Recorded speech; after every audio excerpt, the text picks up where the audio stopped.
Bonjour fille de Dieu, je m'appelle Sylvie, je suis femme vaillante, femme active. Je suis maman et épouse, fille de l'Éternel qui se tient à la brèche pour maintenir ma relation avec Dieu. Je vous reviens aujourd'hui avec une belle parole qui est écrite dans le livre de Matthieu. Nous allons lire Matthieu 6, verset 33, où il est écrit « Cherchez premièrement le royaume et la justice de Dieu, et toutes ces choses vous seront données par-dessus. » Quand je lis le verset 34, il est dit « Ne vous inquiétez donc pas du lendemain, car le lendemain aura soin de lui-même, à chaque jour suffit sa peine. » Je reprends la parole de Dieu. « Cherchez premièrement le royaume de cieux et la justice de Dieu, et toutes ces choses vous seront données par-dessus. » Ne vous inquiétez donc pas du lendemain, car le lendemain aura soin de lui-même, à chaque jour suffit sa peine.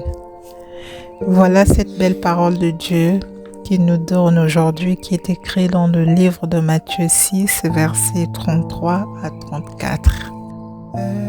Femme vaillante, voilà encore une promesse que le Seigneur nous donne à travers sa belle parole, où il nous invite à le mettre en premier dans notre vie.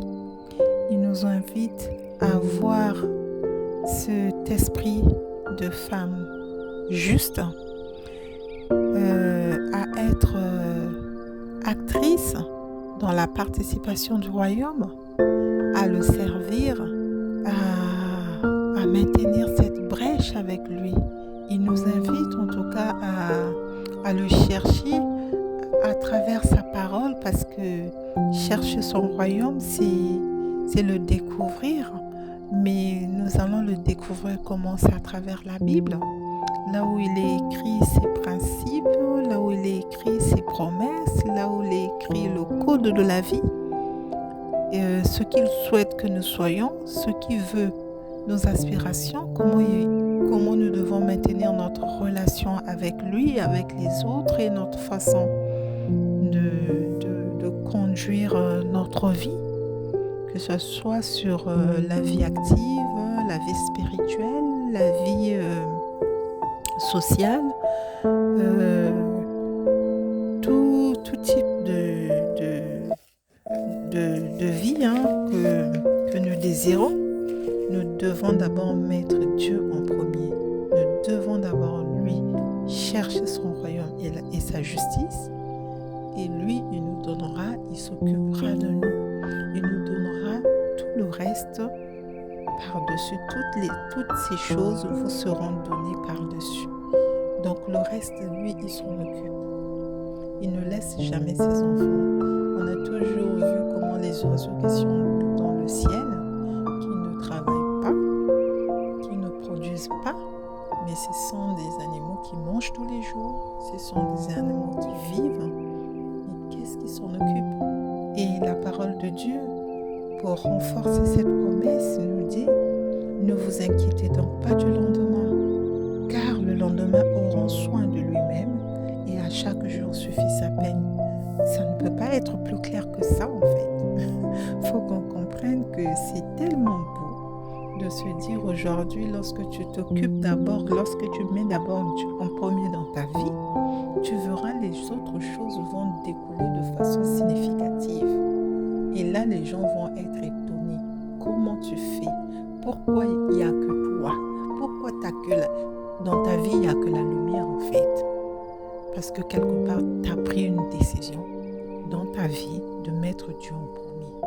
Dans ta vie, d'être au service des enfants de Dieu, d'être au service du royaume. Dans ta vie, de participer, en tout cas, à ramener des âmes à Dieu, à ramener des enfants, des personnes qui ne connaissent pas Dieu, à écouter au moins sa parole, à la méditer et peut-être à venir auprès du Seigneur, parce que la vie est dans Jésus. Mais le Seigneur sait aussi quelque part que c'est pas évident de rentrer dans le royaume. Il te faut une décision, il te faut de la persévérance pour que tu comprennes ses principes, afin d'être dans son plan parfait. Pour que tu rentres dans ses promesses, il faut s'investir. Ça peut être un investissement personnel, individuel, familial, ou avec les autres. D'accord? Dans le livre de Matthieu, par exemple, toujours dans ce livre-là, au chapitre 11, verset 2, il est dit: depuis le temps de Jean-Baptiste et jusqu'à présent, le royaume des cieux est forcé, et ce sont les violents qui s'en emparent. Parce que le royaume des cieux, là, qu'on cherche, en pratiquant la justice de Dieu, si ce n'est pas un enfant de Dieu qui prend, qui est persévérant, c'est pas facile. Parce que Satan domine sur terre. Et le chemin, la marche avec Dieu n'est pas linéaire. Il y a des hauts et des bas, il y a des moments où tu es confronté aux faiblesses, parce que nous sommes pécheurs, mais on doit toujours se relever. La Bible dit: le juste est tombé 7 fois et 7 fois il s'est relevé. Donc, quels que soient les obstacles que tu peux rencontrer sur ton chemin, il faut que tu persévères. Faut que tu persévères dans cette marche avec Jésus. Il faut que tu aies la détermination de dire: oui, moi, ma préoccupation première, je mets en premier ma marche avec Jésus, en premier, avant toute chose.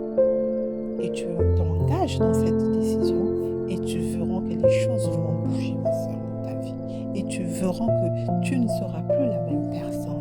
Et tu verras la lumière de Dieu, la gloire de Dieu se manifester, parce que Dieu s'occupera de toi. Et il a bien dit, il s'occupera de ton lendemain. Ne t'inquiète pas. À chaque jour suffit sa peine. Tu verras la gloire de Dieu. On voit très bien, c'est dans la prière que tu dois être une femme vaillante. C'est dans la prière que tu dois être une femme violente. C'est pas la violence verbale, c'est pas la violence physique, non. Mais dans la spiritualité. Tu dois te battre avec les principautés, les dominations, les démons qui font que chaque fois quand tu te décides à marcher avec Dieu, eux, ils viennent te contrecarrer, surtout en utilisant les personnes qui sont proches de toi pour te frustrer, pour te démoraliser. Mais quand tu vois ça en tant qu'un enfant de Dieu, tu te dis: oui, je sais d'où vient l'attaque. Mais il y a fouille, comme on dit à Abidjan. Le sang de Jésus, on appelle le sang de Jésus qui nous protège et qui nous maintient. En tout cas, moi, je suis heureuse d'appartenir dans le monde du peuple et des enfants de Dieu. Et je suis contente que le Seigneur me donne la force d'être fidèle dans ses principes, de me donner la force, cette force qu'il donne par exemple à ma mère, qui nous a montré le chemin de Dieu, qui est fidèle à Dieu. Et c'est ça que moi je suis, parce que je tiens ça de ma maman. Et j'ai vu la gloire de Dieu dans la vie de ma mère.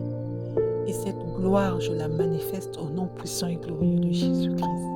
C'est pour ça que je tiens à partager ce passage qui nous parle tant. C'est un verset qui est connu de tout le monde. Mais je reviens dessus pour tirer notre attention, pour s'éveiller et se fortifier dans la parole de Dieu. Parce que c'est très important. Changeons de comportement.